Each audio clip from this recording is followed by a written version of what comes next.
this is a situation that has the potential for a nuclear catastrophe. And it's basically a race against time, because what has happened is that plant operators have not been able to cool down the core of, I understand, of at least 2 reactors, which contain enormous amounts of radioactivity because of failed backup diesel generators. Were probably damaged by the tsunami or the earthquake. So there is a major effort underway to fly in via military helicopters and others power source batteries to keep the electricity going, to allow water to circulate, to remove the tremendous amount of heat that is built up in the reactor. And if they can't get them cooled, then what?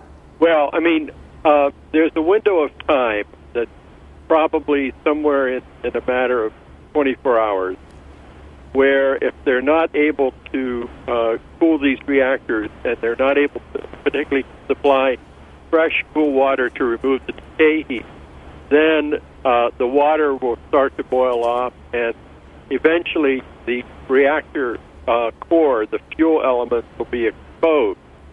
And when that happens, then the temperatures start to build, and then in a matter of several hours, you can start to have the reactor experience a meltdown, and other things could happen with these very high temperatures that could be as high as 5,000 degrees Fahrenheit.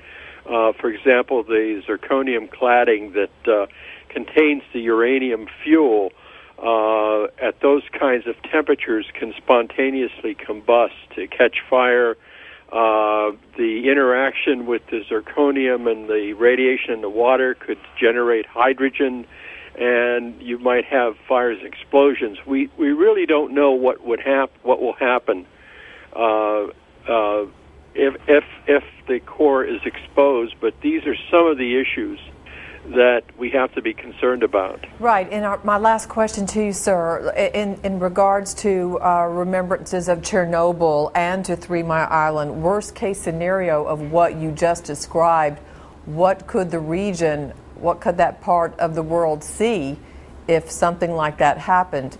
Well, I think unlike Chernobyl, the Japanese reactors and the U.S. reactors have safety systems that make it harder for radiation to escape. The primary one is what they call the secondary containment, or the reactor, the concrete structure that's over the reactor vessel.